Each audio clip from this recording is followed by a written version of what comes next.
India Legal presents Courts Roundup.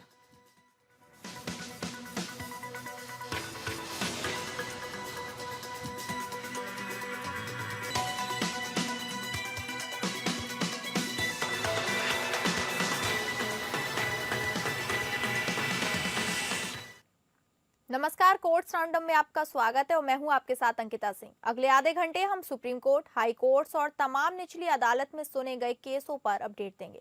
तो शुरू करते हैं courts roundup. India Legal presents Courts Roundup.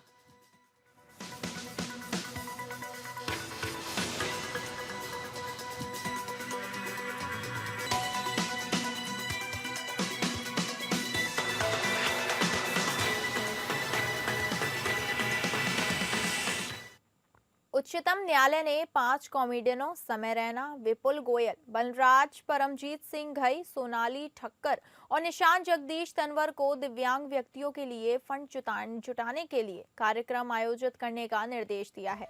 ये कॉमेडियन स्पाइनल मस्कुलर एट्रोफी से पीड़ित व्यक्तियों के लिए फंड जुटाने के लिए अपने शो में दिव्यांग व्यक्तियों की सफलता की कहानियों को प्रसारित करेंगे। न्यायालय ने इन कॉमेडियनों को कम से कम महीने में 2 बार ऐसे कार्यक्रम आयोजित करने का निर्देश दिया है। न्यायालय ने कहा कि वे अपने प्लेटफॉर्म पर दिव्यांग व्यक्तियों को आमंत्रित कर सकते हैं और उनके माध्यम से फंड जुटा सकते हैं। इस मामले में क्योर एसएमए फाउंडेशन ने एक याचिका दायर की थी, जिसमें दिव्यांग व्यक्तियों के प्रति अपमानजनक टिप्पणियों के खिलाफ दिशा निर्देश जारी करने की मांग की गई थी। न्यायालय ने कॉमेडियनों को अपने प्लेटफॉर्म पर सार्वजनिक माफी भी जारी करने का निर्देश दिया था। न्यायमूर्ति सूर्यकांत और न्यायमूर्ति जयमलय बागची की पीठ ने कहा कि कॉमेडियनों को अपने शो में दिव्यांग व्यक्तियों की सफलता की कहानियों को प्रसारित करके फंड जुटाने में मदद करनी चाहिए। पीठ ने कहा कि यह एक सामाजिक दायित्व है जो इन कॉमेडियनों पर डाला जा रहा है। न्यायालय ने यह भी सुझाव दिया कि दिव्यांग व्यक्तियों के लिए एक समर्पित फंड बनाया जाना चाहिए, जिसमें कॉरपोरेट संस्थाएं और व्यक्ति योगदान कर सके। न्यायालय ने कहा कि वह इस मामले में आगे की सुनवाई करेगा और दिव्यांग व्यक्तियों के अधिकारों की रक्षा के लिए आवश्यक कदम उठाएगा।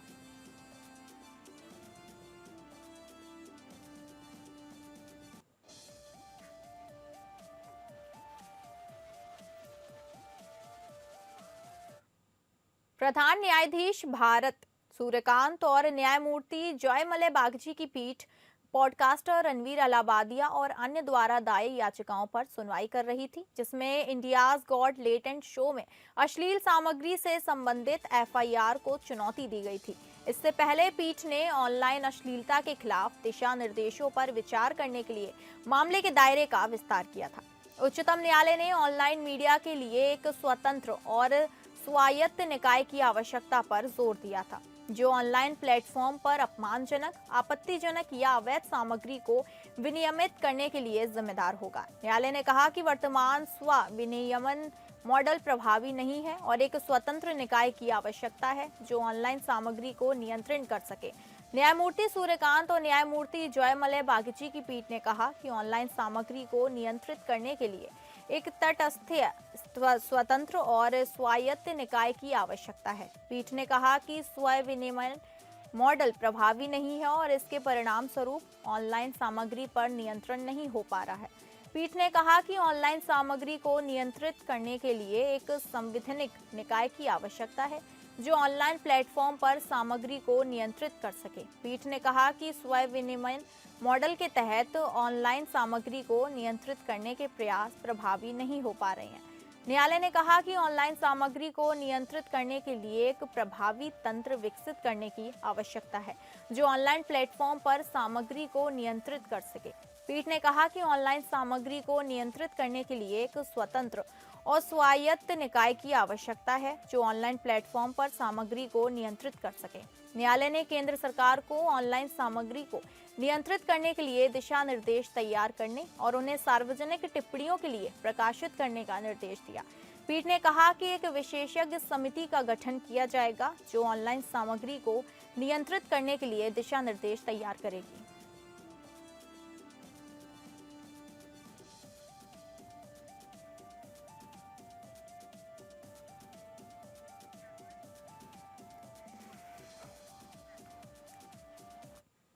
उच्चतम न्यायालय ने हाल ही में एक महत्वपूर्ण टिप्पणी में कहा कि वह वादियों द्वारा एक पूर्व पीठ के निर्णय को बाद की पीठ के समक्ष चुनौती देने और उसे पलटने के प्रयास की बढ़ती प्रवृत्ति को लेकर चिंतित है।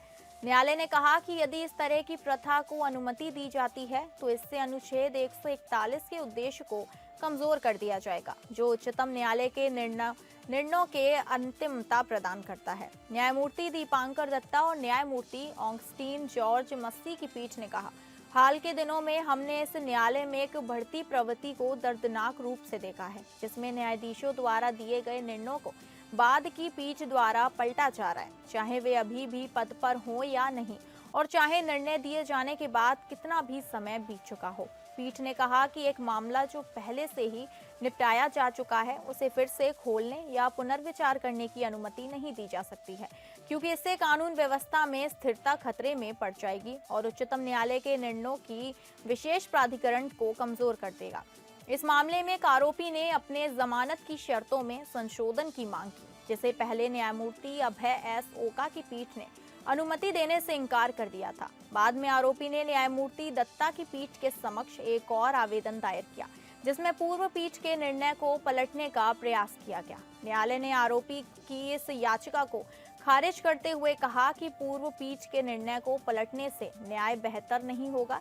न्यायालय ने कहा कि जमानत की शर्तों में संशोधन करने से उच्चतम न्यायालय के निर्णयों की अंतिमता के सिद्धांत का उल्लंघन होगा।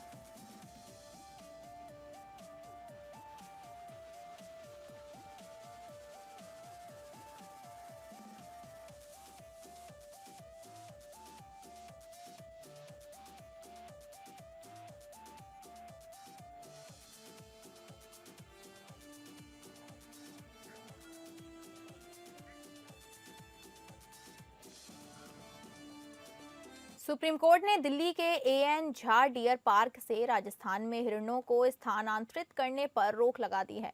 कोर्ट ने पाया कि स्थानांतरण प्रक्रिया के दौरान हिरणों के कल्याण और सुरक्षा के लिए आवश्यक प्रोटोकॉल का पालन नहीं किया गया था। न्यायमूर्ति विक्रमनाथ और संदीप मेहता की पीठ ने कहा कि स्थानांतरण से पहले हिरणों की जेनेटिक स्क्रीनिंग, टैगिंग, ट्रैक्नलाइजेशन और वेटरनरी फिटनेस सर्टिफिकेशन जैसे महत्वपूर्ण कदम नहीं उठाए गए थे। कोर्ट ने यह भी कहा कि स्थानांतरण के बाद हिरणों की निगरानी के लिए कोई प्रभावी तंत्र नहीं था। कोर्ट ने दिल्ली डेवलपमेंट अथॉरिटी को निर्देश दिया कि वह एएन झा डियर पार्क के हिरणों की वर्तमान आबादी और पार्क की पारिस्थितिक क्षमता का आकलन करने के लिए एक स्वतंत्र समिति का गठन करे। समिति को यह भी निर्देश दिया गया कि वह भविष्य में हिरणों के स्थानांतरण के लिए एक वैज्ञानिक और कल्याणकारी रोड मैप तैयार करे। इसके अलावा कोर्ट ने डीडीए को निर्देश दिया कि वह एएन झा डियर पार्क में कमर्शियल इवेंट्स और प्राइवेट पार्टियों को आयोजित करने से रोके और पार्क का उपयोग केवल संरक्षण और शिक्षा के उद्देश्यों के लिए करे। कोर्ट ने कहा कि वन्यजीव प्रबंधन को प्रशासनिक सुविधा के रूप में नहीं देखा जा सकता, बल्कि यह वैज्ञानिक आकलन, पारिस्थितिक समझदारी और संवैधानिक मूल्यों के प्रति वफादारी पर आधारित होना चाहिए। कोर्ट ने यह भी कहा कि वन्य जीवों को प्रभावित करने वाले निर्णयों में गरिमा, पारिस्थितिक एकता और पीढ़ियों के बीच समानता के सिद्धांतों को मजबूत किया जाना चाहिए। अब इस मामले की अगली सुनवाई 17 मार्च 2026 को होगी, जब कोर्ट सेंट्रल एम्पासमेंट कमेटी और डीडीए की रिपोर्ट की समीक्षा करेगी।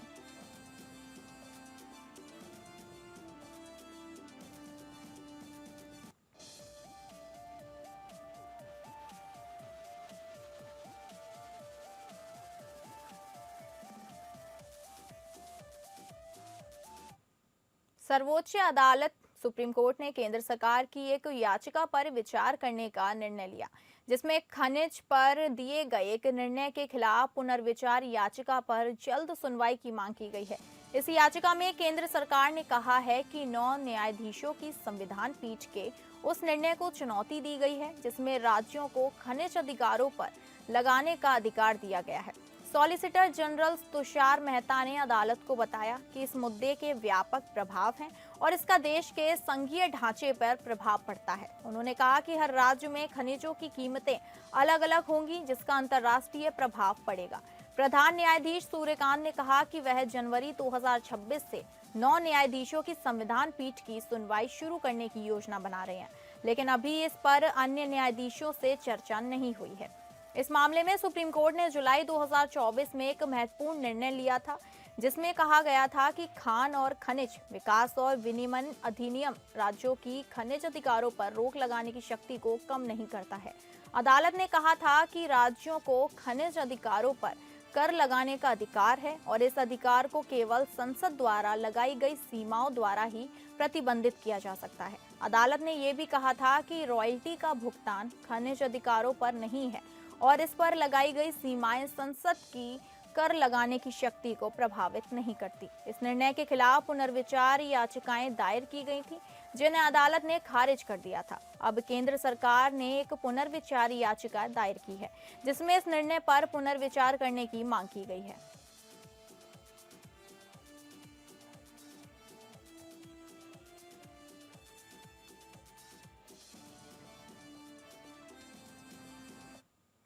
सुप्रीम कोर्ट ने दिल्ली एयर पॉल्यूशन की सुनवाई को अगले सोमवार के लिए सूचीबद्ध करने पर सहमति जताते हुए यह साफ कहा कि न्यायपालिका से समस्या का कोई चमत्कारी समाधान तुरंत देने की उम्मीद नहीं की जा सकती। चीफ जस्टिस सूर्यकांत ने सीनियर एडवोकेट और एमिकस क्यूरी द्वारा मामले की त्वरित सुनवाई की मांग पर कहा, न्यायिक मंच किस तरह का जादुई डंडा चला सकता है? मुझे पता है कि यह दिल्ली एनसीआर के लिए बेहद खतरनाक स्थिति है। बताइए हम ऐसा क्या निर्देश दें कि तुरंत साफ हवा मिल जाए। एमिकस ने दिल्ली एनसीआर की चिंताजनक स्थिति का उल्लेख करते हुए इसे स्वास्थ्य आपातकाल बताया। सीजेआई ने संकट की गंभीरता को स्वीकार करते हुए कहा, यह भी स्पष्ट किया कि न्यायपालिका की अपनी संरचनात्मक सीमाएं हैं। उन्होंने कहा, समस्या सबको पता है, लेकिन इसके सभी कारणों की पहचान जरूरी है। यह सोचना गलत है कि इसकी वजह सिर्फ एक ही है। सीजेआई ने जोर दिया कि इस स्मॉग के कारणों और समाधान को समझने के लिए विशेषज्ञों और वैज्ञानिकों की भूमिका सबसे महत्वपूर्ण है। उन्होंने कहा कि कोर्ट को ये भी जानना होगा कि सरकार ने कौन कौन सी सीमाएं बनाई हैं और किन क्षेत्रों में कौन से समाधान संभव है। एमिकस ने बताया कि commission for air quality management इस मुद्दे पर लगातार निर्देश जारी कर रहा है। सीजेआई ने दीर्घकालिक समाधान और नियमित निगरानी की जरूरत पर बल देते हुए कहा, यह मामला हर साल दिवाली से पहले औपचारिक तौर पर लिस्ट होता है। सर्दियों के बाद यह गायब हो जाता है। हमें नियमित निगरानी करनी होगी। जब एमिकस ने एक बार फिर एनसीआर की गंभीर स्थिति पर जोर दिया, तो सीजेआई ने आश्वासन दिया कि कोर्ट इस मामले को लगातार सुनेगा। हम इस पर सुनवाई करेंगे और निरंतर आधार पर करेंगे, सीजेआई ने आश्वासन दिया।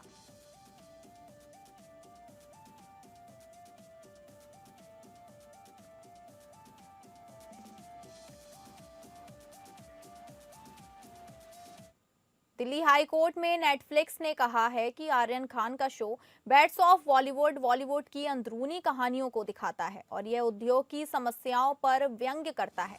नेटफ्लिक्स के वरिष्ठ अधिवक्ता राजीव नायर ने कहा कि शो में करण जौहर, इमरान हाशमी और अन्य कलाकारों को लेकर कई व्यंग्यात्मक टिप्पणियां हैं। नायर ने कहा, यह शो बॉलीवुड की बुराइयों को उजागर करता है और इसका उद्देश्य उद्योग की समस्याओं पर प्रकाश डालना है। उन्होंने कहा कि शो में मादक पदार्थों के दुरुपयोग, मीटू, कास्टिंग कोच, नेपोटिज्म और इनसाइडर बनाम आउटसाइडर डिबेट जैसे मुद्दों पर चर्चा की गई है। नायर ने आगे कहा कि पूर्व एनसीबी अधिकारी समीर वानखेड़े को इस शो के बारे में इतना संवेदनशील नहीं होना चाहिए। उन्होंने कहा, वह खुद को मीडिया में चर्चा में रखते हैं और आलोचना का सामना करने के लिए तैयार रहते हैं। वहीं वानखेड़े के वकील सीनियर एडवोकेट जे साई दीपक ने कहा कि वह अपने मुफक्किल की ओर से जवाब दाखिल करेंगे। कोर्ट ने वानखेड़े को अपने खिलाफ लंबित या दायर किए गए मुकदमों की जानकारी देने का निर्देश दिया है। अगली सुनवाई 2 दिसंबर को होगी, जिसमें वानखेड़े के वकील अपनी दलीलें पेश करेंगे। यह मामला वानखेड़े द्वारा आर्यन खान और नेटफ्लिक्स के खिलाफ दायर किए गए मानहानि के मुकदमे से संबंधित है।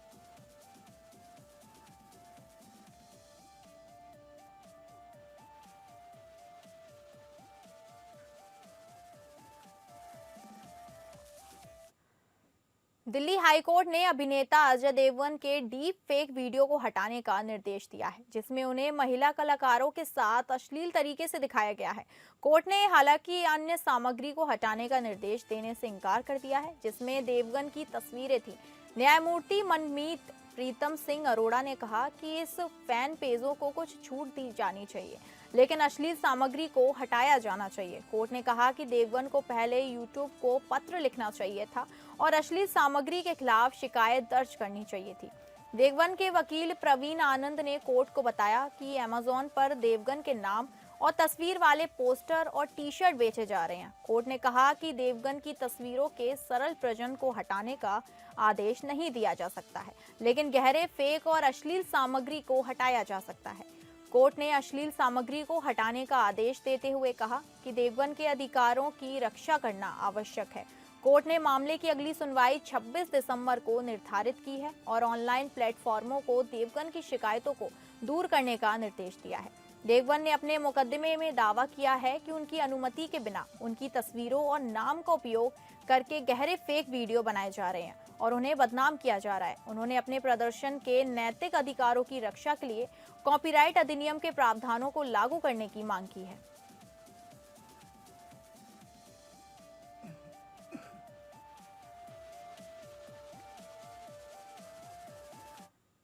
अब आइए इंडिया लीगल वेब रिपोर्टर से समझें कि अपील क्या होता है, पहली और दूसरी अपील क्या होती है।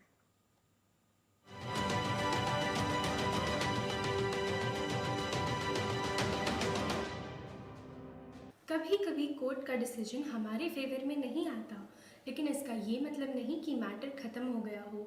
लॉ तुम्हें एक राइट देता है, the right to appeal. Appeal basically एक रिक्वेस्ट होती है हायर कोर्ट की कि वो लोअर कोर्ट के डिसीजन को रिव्यू करे। ये कोई फ्रेश ट्रायल नहीं होता। यहाँ जज बस ये चेक करता है कि लॉ और अच्छी तरह से अप्लाई हुआ है या नहीं। अपील्स सिविल और क्रिमिनल दोनों केसेस में फाइल हो सकती है, लेकिन हर जगह स्पेसिफिक रूल्स और टाइम लिमिट्स होती है। मिस किया तो राइट खत्म। फर्स्ट अपील में हायर कोर्ट फैक्ट्स और लॉ दोनों को रिव्यू करते हैं। इसका ये मतलब कि एविडेंस दोबारा चेक हो सकते हैं, डॉक्यूमेंट्स दोबारा रिव्यू हो सकते हैं और रीजनिंग को क्वेश्चन किया जा सकता है। सेकेंड अपील इतनी ब्रॉड नहीं होती। यहाँ तुम सिर्फ तब जा सकते हो जब एक सब्सटैंशियल क्वेश्चन ऑफ लॉ हो। सिंपल वर्ड्स में ये फैक्ट्स पे फाइट नहीं, बल्कि लॉ सही इंटरप्रेट हुआ था या नहीं, ये चेक करने के लिए होती है। हमारे जुडिशियल सिस्टम में अपील एक सेफ्टी मैकेनिज्म है। ये इंश्योर करता है कि फेयरनेस मेंटेन हो, अकाउंटेबिलिटी रहे और जस्टिस कॉम्प्रोमाइज ना हो। Do follow for more such legal updates.